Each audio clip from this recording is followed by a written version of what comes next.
Okay, so hi everybody. I'm just looking at my recording notifications in case something goes wrong there. Hi everybody. Thanks for your patience and welcome to this In Conversation event that the BAFTSS Performance and Stardom SIG is hosting and is co-sponsored by the Fan and Audience Studies SIG from SCMS as well. We're very, very pleased to welcome Swapnil Rai and Rajinder Dudrah to this to talk through and kind of open the dialogue around Swapnil's recent book, Networked Bollywood, How Star Power Globalized Hindi Cinema. The format that we'll take is that I'll do a very brief introduction to our speakers. Swapnil will then talk and present some of her work from the book and the surrounding ideas.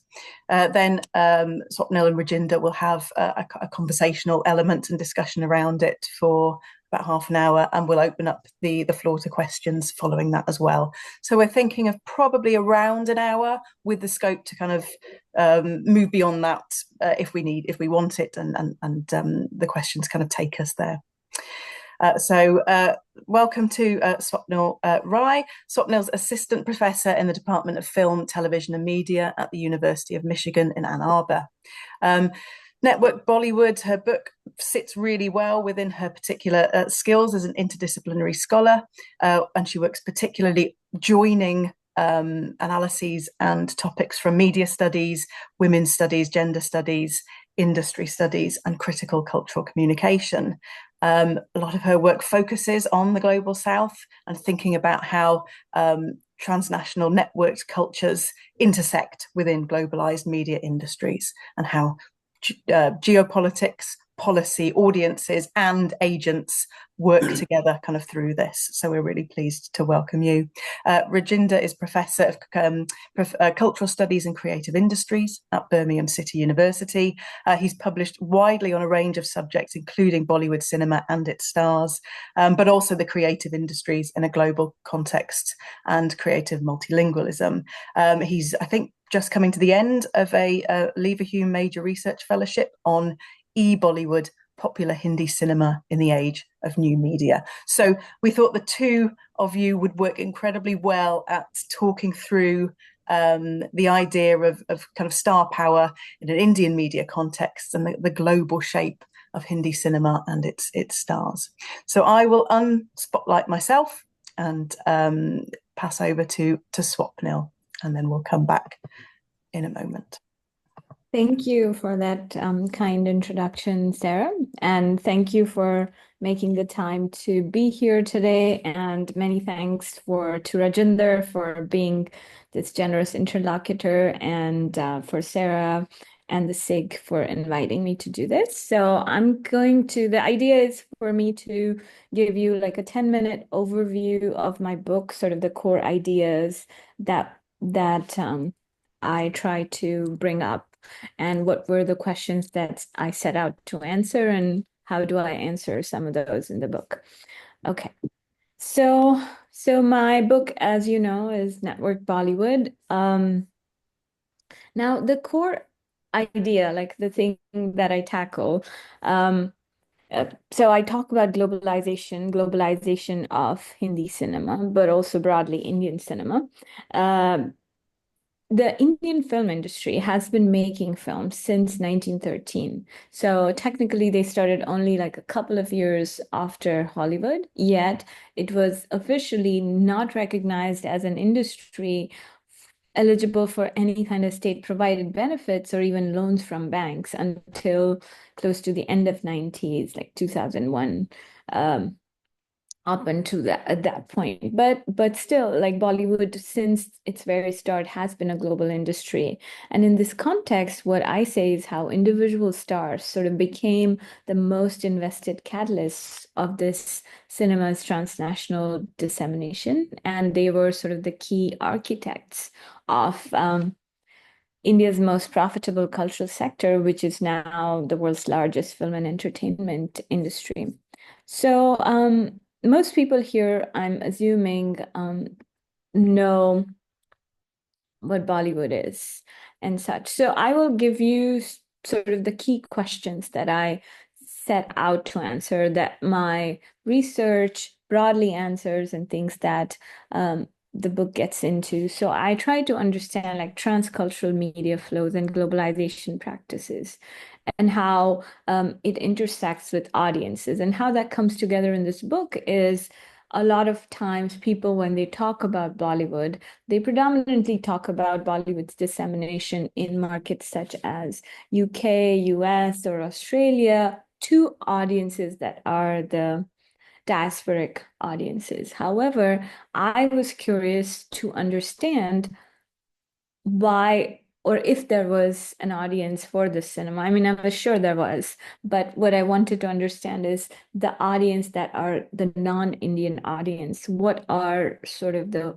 ways in which that one, this content reaches them, and um, this kind of non-Anglophone circulation of Indian cinema at an industrial level, and what were sort of the key anchors. And I argue that the key anchors that drove this kind of globalization process and dissemination of Bollywood cinema to spaces that were non-Anglophone, such as Russia, such as Afghanistan, such as Germany, where the mainstream, like Afghan, Russian audiences, German audiences were watching this content, and to understand that circulation. But more importantly, as I say, like I was very invested in interrogating South-South media relationships within non-Western blocks. Okay. So I will we all know what Bollywood is, a portmanteau term that brings together Bombay and Hollywood. It's the hub for India's main like Hindi language film industry. It's unique for all these reasons, but one of the key reasons, as you see here, is the stars. The stars have immense clout when it comes to the Bollywood film industry. Almost 70% of a film's budget goes to these film stars. Like since its inception, stars have been like the key drivers. The image you see here is Shah Rukh Khan greeting his fans from his balcony of his home on his birthday, and you see like the sea of people there who like stay outside his home like for like a day, more than a day, just to catch a glimpse of the star. So it's something that's important to understand. Now, when it comes to how Bollywood was changing and globalizing, a lot of scholars had identified this moment of inflection that happens in the 2000s when Bollywood gets recognized as an industry, and then the industry very deliberately takes steps to make itself visible in specific ways and in certain spaces. So I remember like in the early 2000s, I remember Selfridges did a whole thing, a Bollywood themed thing. The first award show, a global award show Bollywood instituted happened at the Millennium Dome in London, and all of those things. So that is an inflection point when the industry makes an effort to be very globally visible. And then Bollywood begins to circulate as a cultural form that morphs into all of these different things. But what I was interested in was it wasn't just that one moment of inflection, the fact that Bollywood had always already been a global industry. And that is what I kind of set out to understand as to how was it global? What were sort of the industrial networks that helped its global circulation? What was the role of fandom and audiences in it, but also thinking about who were the main drivers. And I found that stars, as industrial actors, were the key drivers of this globalization at a time when the industry did not recognize Bollywood as a formal official industry. Stars, often led by individual ambition, through set up production companies, and through their production companies became sort of this key drivers of their globalization. Now, why were stars able to do that? So I articulate Bollywood as a network, and through that, I argue two things. One is I trace the evolution of Bollywood industrial networks to its contemporary form, which I call network Bollywood. But since its very inception, like there's an early phase where it is, I argue, is a proto-network, which is to think about industrial networks, and how the star always remains central to this network. So structural network and how star remains central to it, but I also argue that stars have this kind of power, and I'll talk to you in a minute about why they tend to have that kind of power. But they have the kind of power to also be able to do things to be able to navigate political networks, economic networks, cultural networks in a way that they are able to accomplish their goals for their particular production company. So what you see here is these production companies that were instituted right after independence, led by film stars. And they were the ones that kind of produced films that were the most global, won awards at global film festivals and such. And how they were connected to political networks, but the diaspora. As time goes on, there are mafia networks that get involved. And if somebody is interested, I can tell you about why that happens in the 70s, 80s.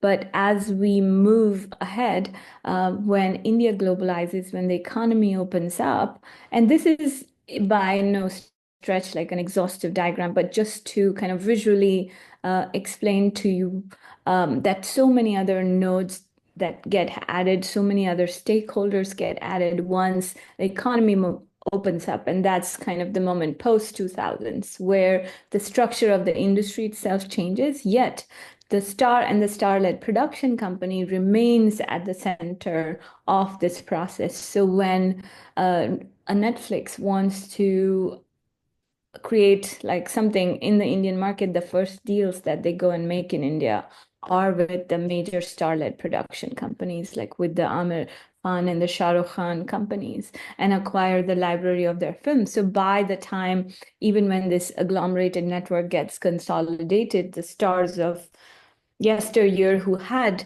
that much industrial clout like remain at the center of the industry. Um, and why is it that they're able to do it? Like, I argue that they have something called switching power, which is sort of a framework thinking through sociology that says that, say, a person like Rupert Murdoch can have political power, economic power, and is the owner of a big media corporation and is able to accomplish the goals of his corporation.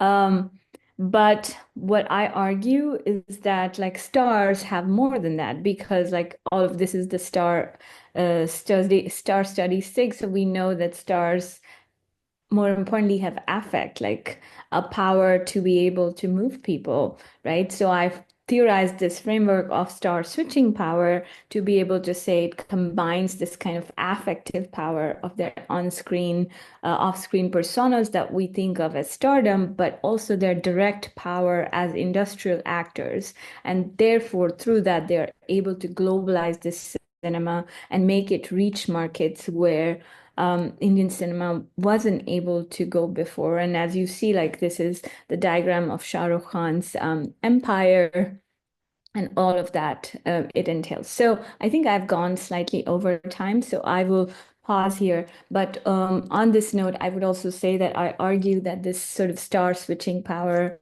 is often very gendered. It's also very like a class-based power. Oftentimes it's possessed by male megastars, like who are networked in specific ways. But I also say that this power doesn't exist in a vacuum. It exists in relation to a structure. So it exists in relation to an industrial structure. And as it evolved over time, so there's different things that get added. So how like the digital world changes, which changes the affective economy, the fandom, which changes how much impact these stars can have. And so, yeah, and I can talk more about it when Rajinder asks me some questions, but I do have cases where where this kind of affective power of stardom and how that ties to direct industrial power and how kind of fan economies work with it, but also political and geopolitical power and comes together in this broader realm of stardom or star switching power, as I call it, that helped Bollywood industry globalize. So I'll pause here. Lovely. I'm just going to come back in slightly with my video just whilst I repin everybody, and then I will hand over. Okay, so Swapnil and Rajinder, I will hand over to you to take us forward. Lovely. Can you see me? On my screen, I'm frozen, but can you see and hear me okay? Yes, we can, yeah. Oh, okay, that's lovely. Great. Swapnil, thank you so much for that introduction. And thank you all very much for joining us on this Friday afternoon. So choosing us just before you start your weekend, whether you're going off to have a disco dance or whatever it is you're going to do, or doing some shopping, it's great that you've joined us on this Friday. So really do appreciate that. Thank you very much. So first of all, Swapnil, congratulations on this wonderful, wonderful book. I thoroughly, thoroughly enjoyed reading it. And I'm currently on research leave now, and I'm in the last year, so I'm desperately trying to finish my own project. And this book has really been a source of inspiration. But also, I remember you talk about the last 20 plus years, you know, the moment of Selfridges, and I think a number of us around the room, the virtual room, will remember that the kind of the arrival of Bollywood in diasporic or kind of global spaces of the West. And it was a kind of a marking moment of Bollywood having arrived in some ways. I mean, Bollywood has always been there, and it's arrived for many of us who knew and grew up with Bollywood, but this was its kind of global reckoning and its global kind of introduction to the world at large, right the way through the mass media.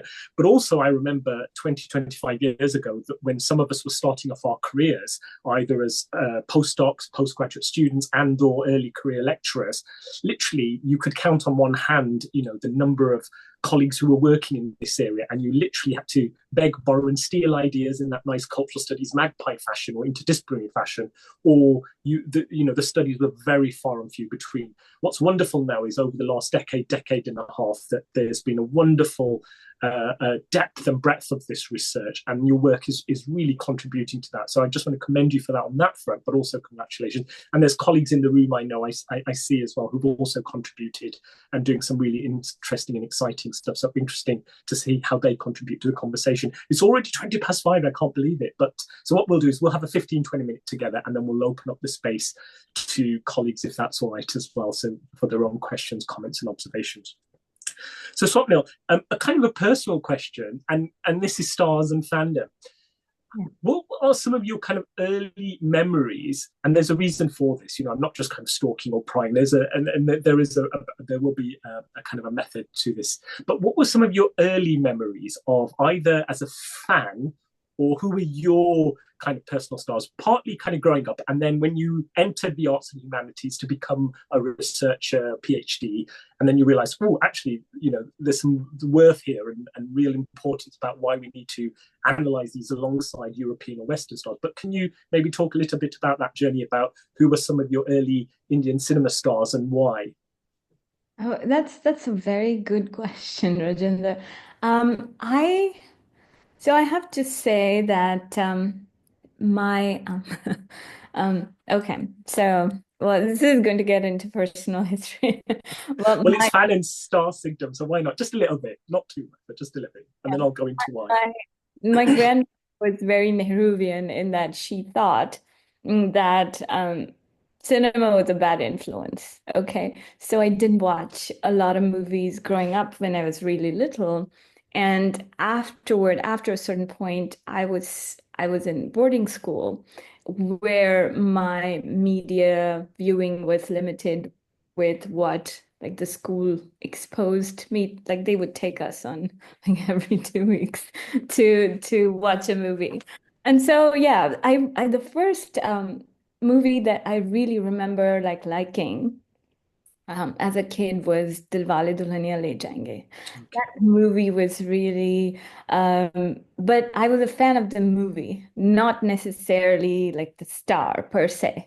And I must have watched that movie multiple times, a lot of times, like eight or nine times.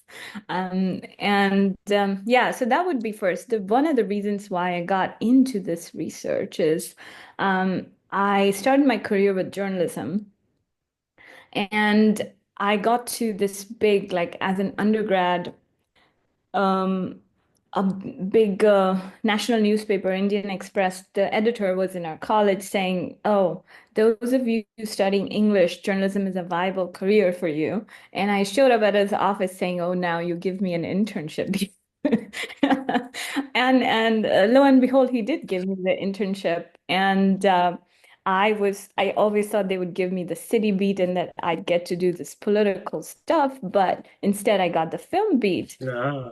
And it sent me off into all kinds of press junkets and all kinds of things. So yeah, I encountered, like as a young, timid undergrad, like um it's Kareena Kapoor, Anil Kapoor. I remember that year, Devanand had won the Dada Saheb Phalke, so I got to go to that event. Any event that was late night, my editor would send us, like the two youngsters, interns, to go cover the event.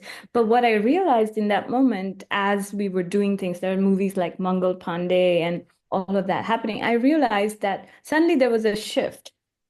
DDLJ was still based in two locales. There was India and there was the UK. But in that moment, I realized suddenly there were movies like Salam Namaste, where there is no India, you know. And there was, like, even for films like Mangal Pandey that happened, there was a deliberate attempt for Bollywood to appear global in certain ways, something that hadn't happened with the movies of the past. And there was, like, these were far more attractive. I couldn't in that, like, precise terminology articulate what I was feeling about what was happening and what I was covering as a journalist, but I certainly had an insight into the industry, and I knew that there were certain questions that I was curious about. So when I got a chance, I returned to academia with those Mm. questions. That's really, thank you. And I deliberately asked that question because I think for all of us, whether as fans and or interested in stars and then star studies and stardom, I think there are always these kind of genesis points that we can kind of go back to in our autobiographies. But certainly in Indian cinema, and talking of the last 20, 25 years of, I think how your work allows us to make sense of it. You know, we've now got the kind of, there's a wonderful example of textual studies, you know, whether these are reading of Mother India, Awara, DDLJ, these big classic films. But what your work does in a nice way is really asks us to think about the networks. It asks us to think about the logistics, about how these things, these things affect our favourite stars or found our way into this film media cultural studies world in and around Bollywood or popular Indian cinema. Actually, there was something bigger going on, which is only now just beginning to be uncovered. And your work is certainly part of that. If I could just take you, so you do a lovely span across the book. There's you start off with just pre-independence, but certainly 40s and 50s with some of the big names and the golden era is what has been termed as of Indian cinema. So here you talk about the Devanands, the Kapoors, and so forth. But what would you say was networked Bollywood in that moment, in the 50s? Because often we just think about these big stars, but if you could just quickly tell us about the 50s and in what ways was the 50s a network moment? And then obviously the next question is then going to ask us to think about Bachchan and more recently. So just in the 50s, how was that networked?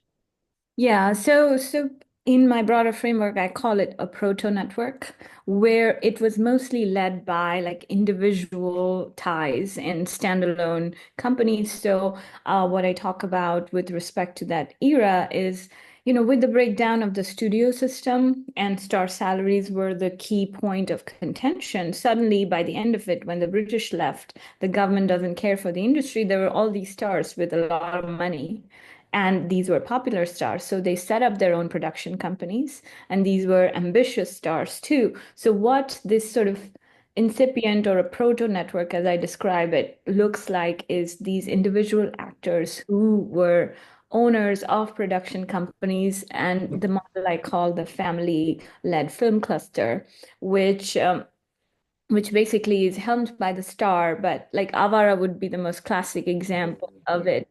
where Raj Kapoor directs, produces, and acts in the movie. His girlfriend is his love interest. His father is his on-screen father. Brother is his on-screen brother. So friend writes the screenplay. It's kind of this family and film friends film cluster, and that is how like these star production companies function. And the network again becomes kind of like I said, a sociological network of power in that way. So how was it that Raj? So I take up those kind of stories to think about how was it that it was Raj Kapoor's Avara that made its way to the Soviet Union and then became so popular, right?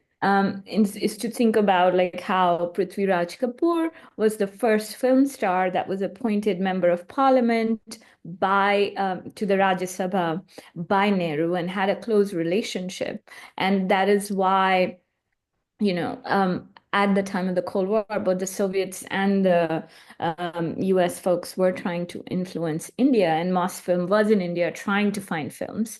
They themselves had found a few films and went and released it. So there was certainly Mosfilm's like scouting and certain merit to Avara, but also the fact that Nehru got to hear of it, and Prithvi Raj Kapoor got to hear of it, and Nehru said, "Well, your son's movie is doing well," and so he decided to take Kapoor with him on the delegation to meet when he met with Khrushchev. So to think about how these sociological networks, these closed networks of power, operate as to how connected you are to the leading political, to the key people because of who you are.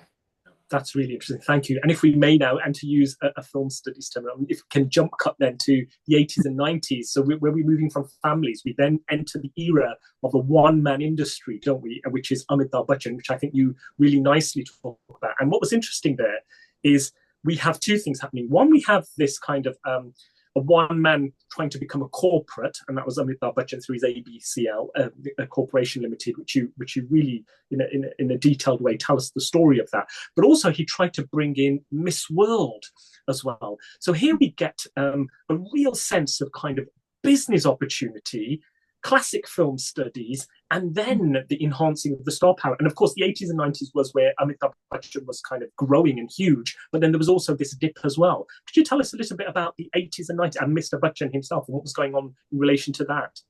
Yeah, Amitabh Bachchan, like I mean, there's nobody who's uninitiated here, but the BBC named him like the star of the millennium.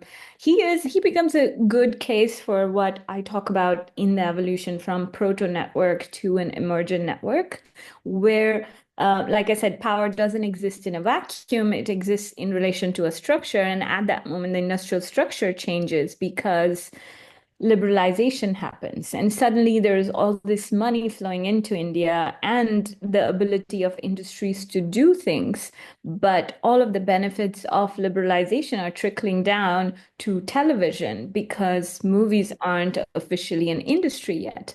And so you rightly said, yeah, Bachchan is sort of the one-man industry at the time. And also, just like Kapoor, he's even more so like networked with the political, sociocultural elite.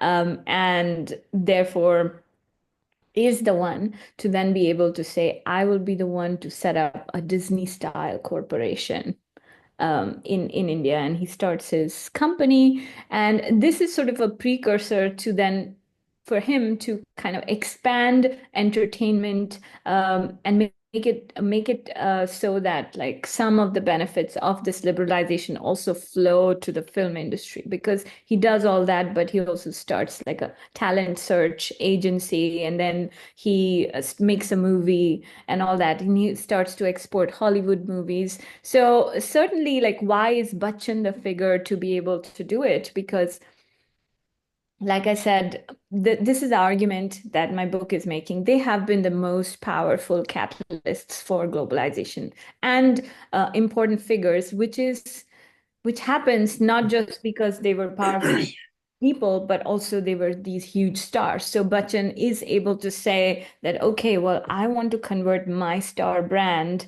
into a company, and he gets all this loan from Kotak Mahindra, which is the first in India, like to get like such a huge loan based on one star brand. right? Mm. So this brand equity, this whole idea gets started with Bachchan. So yeah, so what changes is like structurally the power of the star and the industrial network changes, but what stays the same again is this particular star figure trying to branch out and expand and is able to, like I said, oftentimes it's led by individual ambition, like visualize sort of a Disney style corporation. Like he fails so badly. And a lot of people say like it was an idea before its time, but as you see later on, as Yash Raj and Reliance and the others begin to globalize, all of them have credited Bachchan and its vision to as something that they looked forward to understand like what a vertically conglomerated industry could be like. That's really interesting. And then we have, if Bachchan was the 70s, 80s, and even into the 90s, but certainly then, as you said, with DDLJ, the example, and there's a lot of us in the room that know, that was the arrival of the NRI, the non-resident Indian film, the diaspora film, but Bollywood kind of being all things, the portmanteau globally, that certainly started happening in the mid to late 90s onwards. And then we see the sharks and the cons, the images that you had up in your one of your PowerPoint slides on the Time magazines. And that takes us into the 2000s. But also, because I'm conscious of time, I just want to, again, just cut here now to the issue of gender. We could certainly talk about the cons, and I'm sure some people might take this up in the questions, but I'm really interested in the way you allow us to rightly think about the relationship of women and gender here. So some of the stars that you look at are Alia Bhatt, certainly Aishwarya Rai and Priyanka Chopra. Now, these are uneven relationships, even though that these are women who rightly so struck their own stuff, stand on their own right. But this wasn't without a kind of a negotiation, and this wasn't without a tussle. So could you say a bit about how, in your sense of network Bollywood, how gender is placed in relation to that, and particularly with the examples of, say, Ash, Priyanka, and or Alia, who's more recent? Yeah. So in the chapter where consistently I try to look at stars and female stars and then and their power and the gendered aspect, I think like one thing to say is that when it comes to women, the only way that they are able to fully have the kind of star switching power that a male star can get is if it's a person like Devika Rani. Like Devika Rani, so of the different criteria that I define, Devika Rani had excessive aesthetic capital, but also she had a lot of socio-political capital. She was, literally the creme de la creme of society, educated in the UK.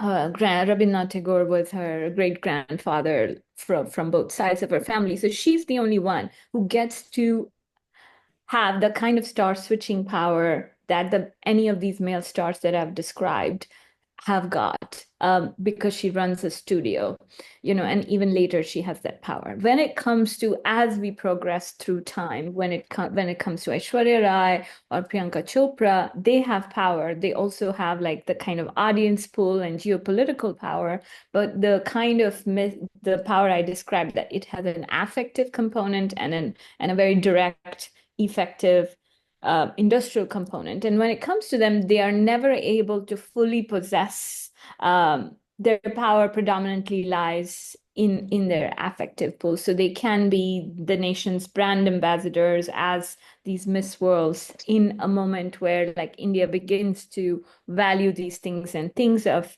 nation branding in those ways. And so they can be those figures, but never fully able to exercise industrial power equally in the same way that men can. When it comes to Alia Bhatt, she's another interesting figure because she comes into the scene at a moment that industry is changing, like where streaming is breaking up hierarchies. And there are Netflix and others that are going in and saying, oh, we want diversity initiatives, we want equity, we work on creative equity for women.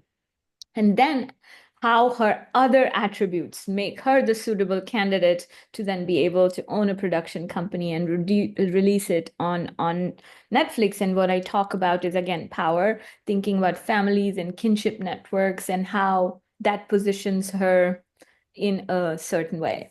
So thinking about how, when it comes to gender and women, how it's been uneven, as you rightly said, but also the only times that when they get to possess some power is when and I borrow Cecilia Ridgway's framework that women get to possess power when there's some sort of shift, when things are in flux, when there is some sort of structural change. And I identified that moment once in the late 90s, early 2000s, where you have like Juhi Chawla and others come and be industry, like production company owners with people like Shah Rukh Khan. And then this other moment where like Anushka Sharma and Alia Bhatt can have production companies and do things, even Priyanka Chopra for that matter. Yeah.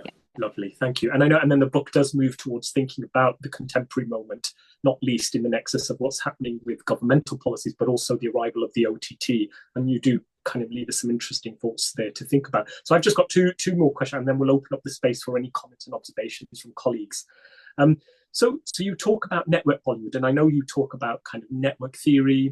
You talk about nodes, and so in what what kind of analysis would you say this is? So when you introduce this, say, in the classroom with students, how would you introduce this as a kind of a layering on or building or a supplement to the classic work we do in film studies? So rightly so, you talk about affect, and stars do cultural work, stars do textual work for us, and affect work. But here you are, you're bringing in the economic, you're bringing in the state, you're bringing in these other factors.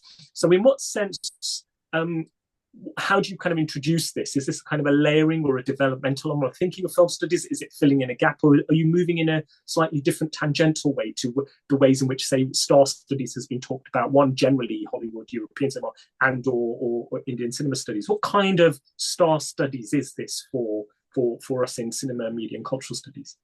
Mm-hmm. Yeah, so one thing, so when I introduce, I mean, this is like at its core a very cultural studies project because it's trying to understand power and how power works for these particular types of individuals to accomplish certain things, certain industrial things, and the power, the fact that it is stars, I argue lends them more power because the star studies and all the work that's gone in the past has helped us understand like that star affect is powerful, right? And also like the film studies comes in to a extent because it's like texts are important, representations are important, that kind of lend certain kinds of movies like DDLJ their pull, right? But essentially it is kind of a cultural studies and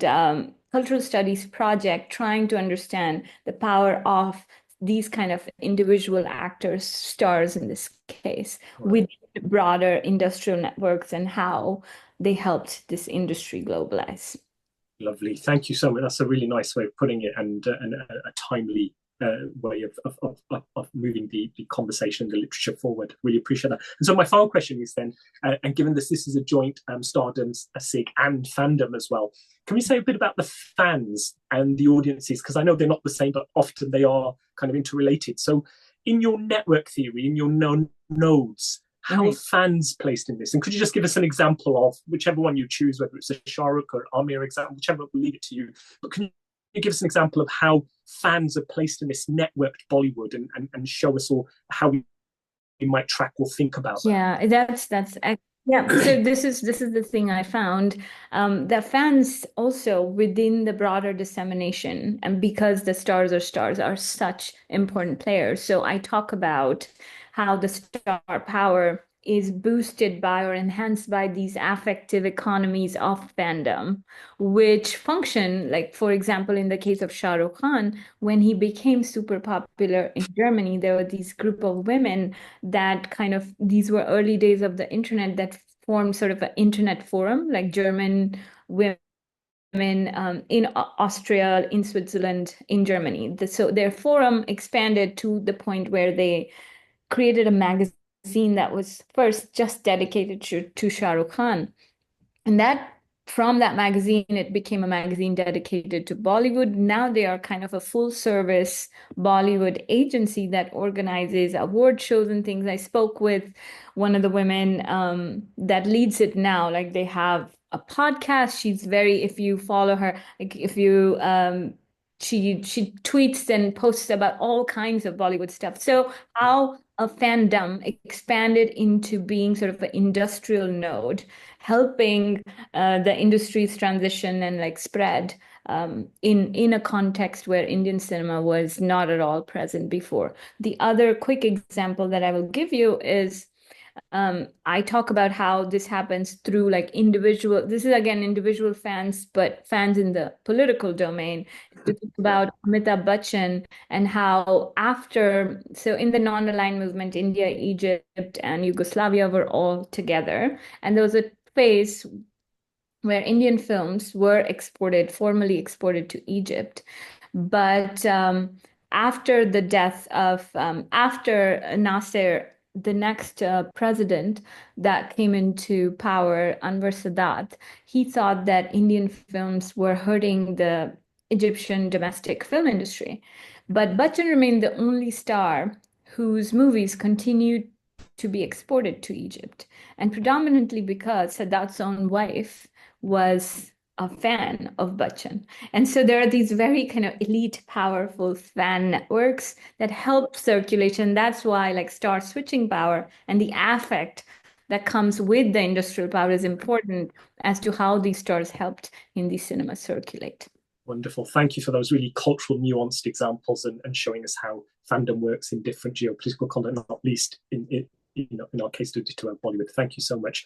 Let's open the floor, the virtual floor, to any questions, comments, and observations. So I think we've got at least 15, 20 minutes, I think. So the floor is open. Anybody like to come in, please? I'll jump in. Yes, please do. Mina. Is it Mina? Yeah, Mina. Yes, it's Mina. Hi. Hello. Hi. Sorry, this may not be very well worded because I was listening and I haven't had a chance to kind of formulate a question properly. Sorry, it's gotten really dark in my office. Thank you so much for sharing your work. It's really interesting. I haven't had a chance to actually read the book yet, but I have requested it from my library, so I'm definitely going to get onto it soon. It sounds like a really interesting project. I'm also in Indian cinema, but I'm primarily in the South, so my Bollywood knowledge is not very good. But I am also really interested in the star and the kind of capacity of the star to affect and mobilize fans, I guess. So I was just wondering, I guess, obviously your project is about the kind of industrial capital and the way in which stars kind of shift the industry, but I was just curious about whether or not there are kind of key points of effective connection that happen within the kind of film text itself. I don't know how relevant that is to the actual research project, but I was just curious if the films kind of facilitate affect within fans as well, or is it purely an external kind of parallel text situation? Yeah, no, they do. And that's where sort of when I define my framework of star switching power, like the affective power is because of their on and off screen personas and very much driven by film text and for your context and to think about like it's expansive and really applicable actually to your project to think about, because I talk about the political domain, the economic domain, and kind of the industrial domain that this star switching power impacts. And it cannot be, that's why like stars are different from Rupert Murdoch, right? As I was saying, like, so that's why that's why I needed to expand my framework and talk about star switching power and include affect in it. And film texts are very much a part of it, and so much more pronounced in the South, where like so many of these stars like directly impact so much, and politically too. In the North Indian stars, there are some examples. So my Bachchan chapter gets into kind of Bachchan's foray into politics briefly and what that meant and so on. But definitely like in my examples, because I was talking about globalization, I mostly pick geopolitical examples of power, but certainly it is the representation and what's on screen that talks. And for each star, I talk about like what kind of power. So for Amir Khan, for example, his is a very conscientious star switching power because his star persona, the on and off screen goes into. So for each star, I have defined that because totally like it cannot function without, without, as you said, without their what's on screen, what we affectively engage with. Great, thank you so much. Thank you, Mina. That's a lovely question. I think Florian was next. Florian, are you there? I am. Hi. Hello, nice to see you, Florian. Oh, if we get to see you. Hello, Florian. Oh, I'm super excited about this book. I only started reading it, and there's many congratulations on drawing these different threads together. But one thing I wanted to ask you about is if you could talk a little bit more about the festival circuit, and particularly how people like Aishwarya Rai were platformed in Cannes, but also how the Berlin Film Festival in particular did a lot to actually bring big, star power to Germany, where the kind of the name recognition seemed to have increased incredibly in the aftermath of that, and then obviously led also to further location shooting. I'm really glad that you kind of sort of centered, particularly on the fandom around Shah Rukh Khan, but obviously that extends also to other female actresses. And I just wondered how, if you could say a little bit more about particularly the sort of European network of film festivals and their importance, I guess, in terms of making sure Indian stars transcend, the Indian context, the diasporic context as well. Yeah, no, that's a great question. Thank you. And Florian, I have to say, I don't know if I'm recalling it 100% correctly or not, but I know that I have read your work in several occasions. I think in Rajinder's book on Global Shah Rukh Khan, you have a contribution. I really enjoyed reading your essay in there. So thinking about film festivals, historically, so when I talk about networks, like even starting with the proto network, film festivals have been very important to the circulation and kind of global dissemination. So each of my chapters, even in the pre-independence era, like the Cannes Film Festival and movies like Dharti Ke Lal being shown, Mother India being nominated for a foreign film Oscar, all of those. But particularly in the 50s, 60s, that's where I start with Raj Kapoor and Devanand. Like film festivals become kind of a really important space through which these stars kind of map out their individual ambition as well. And because they're connected with the state in specific ways, that happens more. Now, when it comes to Germany, so I talk about in my book, like all of that in the 50s, 60s, what were sort of the different exhibition spaces, what were the different festivals that Raj Kapoor, for example, submitted his films to, or because it gets them like visibility in a different way. And oftentimes in this era, when it's led by the star's individual ambition, film festivals become an important way to get them visibility.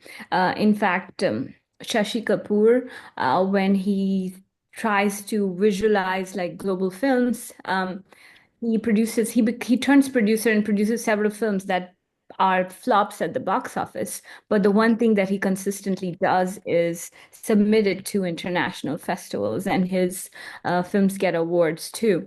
So film festivals play a huge role that I identify as a central node in this globalization process and getting these stars, their companies, and the industry visibility.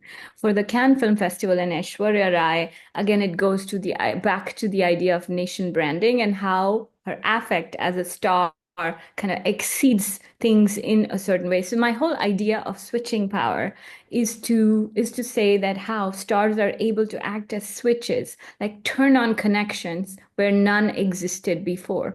Right. So Aishwarya Rai could be that switch for the Cannes Film Festival because as Miss World, she has this excessive aesthetic capital, so much so that Julia Roberts calls her like the most beautiful woman in the world. And then she gets picked to be the first Bollywood star to be a judge for the Cannes Film Festival.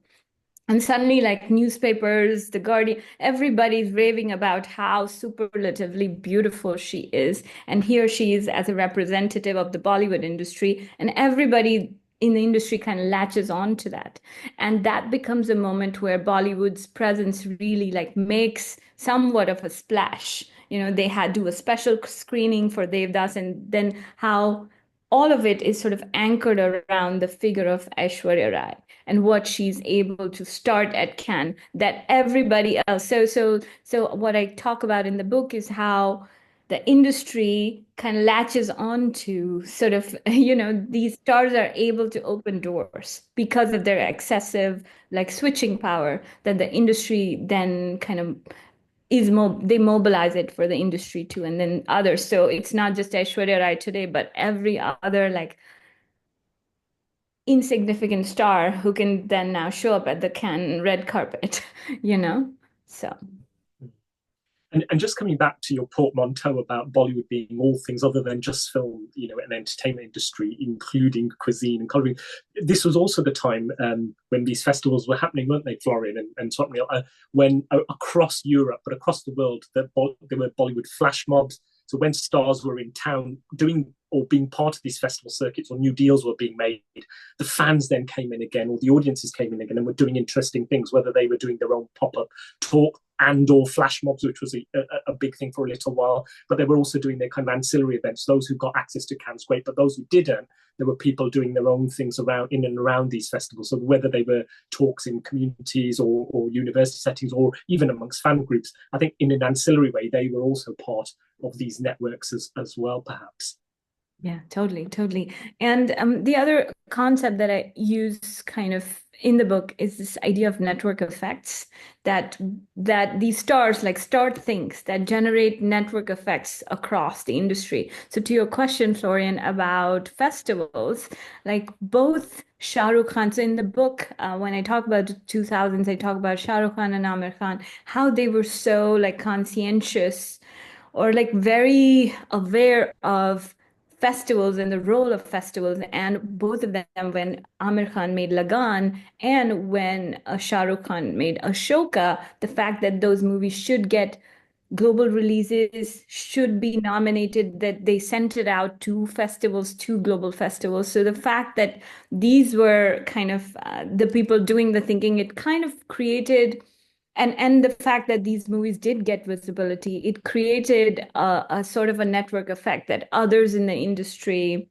started to follow. And I have like several examples in each chapter related to that. I mean, that's super interesting. I mean, one point to say, I think, in the German context was actually really important is that the traction Bollywood gets is not even through cinema multiplex releases, but it's actually primetime television, 8:15 on a Friday, 4 hours to be filled on network cable television, and that's kind of sort of an interesting transition of how a fan base is built and how it then networks its way, almost retrofits itself back into the cinema space. Exactly. Yeah. Interesting. Yeah. Thank you for reminding us about that, Florian. Yeah. And again, the exciting and myriad ways in which fandom and stardom intersect is that wonderful. Any other questions or comments from colleagues? I have a question. Sarah, yeah, I'll just come back on and try and spotlight at the same time. I thought one of the things that was really, really interesting was the discussion of how star power and production and their ownership of production companies is really kind of so integral to maintaining not only the ability to exist and control, influence these networks, but their power as such as well. Partly because it seems to suggest that, again, that the movement away from just an aesthetic capital into that kind of very coherent economic capital, star production companies are integrated and integral to the dominant systems here, which is, I think, a really interesting counterpoint to how we think of stars and production companies, certainly from a Western and a Hollywood context, where often that has been seen, particularly historically, as a point of rupture or a point of adjacency, but certainly of independence, not of the system, of trying to kind of maintain control. And yet here it's very kind of clearly a far kind of more integrated coherence, controlling structure, I think, kind of around it. I just found that really a fantastic kind of aspect to consider. Mhm. Thank you, Sarah. And to that, I have to say that I have a provocation in the book where like Hollywood has kind of a very top-down conglomerate hierarchy, but as you talked about rupture, whenever you think about, since I'm working on my next book is on transnational streaming, is to think about how streaming is breaking up those conglomerate hierarchies. And suddenly, even in Hollywood, you have a Reese Witherspoon with a production company, you have a Brad Pitt producing films for Netflix and nominating them for awards such as the Oscars, winning them even. So suddenly you have like a whole spate of new stars because of this rupture that are able to then exert power. And my provocation is like, is it? And this is sort of a model that's always like Bollywood has sort of done and dusted. It has always existed. And so the provocation is it Bollywoodizing Hollywood in that way? Yeah, interesting. Yeah, I could definitely kind of see that way forward. I think it's always been a much more fragmented, much less integral kind of part of it. So I think that's a really valuable provocation there. Lovely. I'm just going to check the gallery view just in case there's any other colleagues. Anybody else before I come in with my final comments or observations? Any other colleagues? This is your space. And it doesn't have to be a question. It can be comments or an observation. Any work you're working on and that you want to segue in as a thought? I mean, I didn't know about Summer. the sorry, yeah, I didn't know that it was Jihan Sadat who kept it in. I know that Anwar changed the policies obviously because he was trying to go in the opposite direction of Nasser, and that kind of that South-South collaboration that was happening at the time was obviously something that Sadat was trying to get rid of when he came into power. And I knew obviously a part of that was the moving away from kind of the Bollywood trying to refocus and to shift that focus. But I didn't know that Amitabh Bachchan was only the exception because of Jihan. I just thought it was because he was so popular in Egypt until today. He remains incredibly popular. But it's interesting to come back to this like elite power and actually also see how much power she then also had. Yeah. That was just kind of like a side note. But yeah, Thank you so much. It was actually funny how I found that. I had like obviously I don't speak Arabic, and like when I was writing the book, like I had so this was during COVID, and obviously I couldn't access all the archives myself, or I had a student who was not in film or media studies, but he's an Egyptian student who was stuck in Egypt, and we had to keep their like funds going. So he had to do some work. I hired him as my RA, and I told him specifically, like he knew Bachchan, but he didn't know anything about film. And I was like, find me stuff about this period, how it was distributed. He found me a video. If we have time, I'll show you. He found me like a couple of videos where Bachchan visits Egypt in the late 80s. I forget the exact date. Twice he's visited in that phase. And it's Jehan Sadat, like at the airport. He's like, do you know who that is? Welcoming him. That video is all about like people writing Bachchan's name in blood, like these girls skipping school. Like just the fandom is immense, and Jehan Sadat is with him everywhere. So it's kind of like self-explanatory why he was there. Great, lovely, thank you. And it comes, which is why I asked us the question at the outset, the personal, the political, but the intersecting of all these stories, these hidden stories, these global South-South stories, as important of the ordinary, but how the ordinary allows us to analyze these wider, bigger pictures through film, media, and culture, which you really nicely do, Swapnil, through your work, but also the examples that have been cited. So really the final question, unless there's anybody else, and I'm kind of going to summarize here. No, anybody else?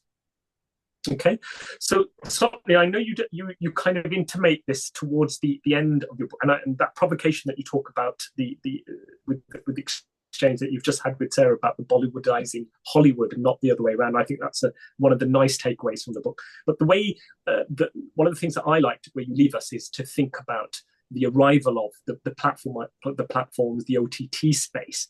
But also there's another new space, and I think all of us are grappling this, whether in our teaching the students are turning to, we're perhaps where this is going, but we're now increasingly thinking about new mediaization, if that's, I don't know, coining a term or whatever, but certainly the onset of AI, not least in film production, and all the ways in which stars are partly thinking about this, and fans are thinking about it. Very recently, we had Mr. Bachchan. I don't know if anybody's seen this, but he was actually talking about how he's partnered with an Indian company, and there's a virtual Amitabh Bachchan, which now everybody can call into their house, almost like on Amazon, you call Amazon, but then Amitabh Bachchan's apparition appears. And this is, he's just one example, but there's many in different cinemas around the world. So in what ways do we think about network Bollywood in post 2.0 or web 3.0, whatever point, of the web version we are, where artificial intelligence, kind of VFX and all of that is allowing us to think about, but also create our own stars, our own networked ideas. Are there ways in which your work can allow us to think about this new arrival, especially as you're moving into your new book around the platform and the transnational platforms? Are there ways in which we can think about that either in terms of opportunities, challenges, or new research questions for people working in star studies, in fandom studies, this arrival of the AI and the new technologies and these softwares and what they might do for us or against us? Mm-hmm. There is a thing that I use I think that Misha Kafka's early work, is useful in helping us think through what this sort of immersive, affective economies of fandom, what they are like leading us towards, like Stardom, and what these stars, the fact that, which is across domains, right? Modi's entire pitch for how he won the 2014 election was like these holograms. And now you can have like a hologram of Bachchan in your living room, and what that means and what that kind of like immersive technology means. So this I call this the idea of like this sort of, there's a term I use in the book called the affective sensorium, when I talk about like how when it intersects with the digital, and I think that affective sensorium only gets intensified. The example that I use isn't like quite as digital when I say like I was there after a lot of effort. Like I had set up a meeting with Karna Badwal, who is Shah Rukh Khan's producer. And so, and I was told that I could get like a photo op with Shah Rukh Khan. That didn't quite happen, but when I was boarding that flight, like on the back of my boarding pass was Shah Rukh Khan advertising like V John, V John's shaving cream, saying like smooth way to take off. Like he was like suddenly in all of the ads somehow, like because I was in a Shah Rukh Khan space, all of this, like I was only, as I was driving to his office in Bandstand Bandra, like there were like these huge cutouts, billboards, all of which had Shah Rukh Khan. So that I talk about in the book as this sort of affective sensorium, but that sensorium like now extends beyond television. Like Misha Kafka's work has looked at some of this and how it creates certain spaces. But what you're talking about is the whole other level of immersion where kind of it becomes very haptic. You can literally like feel the star in your living room. So yeah, my term here, which I tie into the affective power, is this idea of a affective sensorium and how sort of the digital facilitates that again goes back into that same feedback loop of enhancing the affective power of the megastar that also works with their direct power. That's lovely, thank you. And that's a really interesting way of thinking about the immersive and haptic and bringing in, as you said, your own affective sensorium there. So food for thought about how we might think about that in the current juncture. Lovely.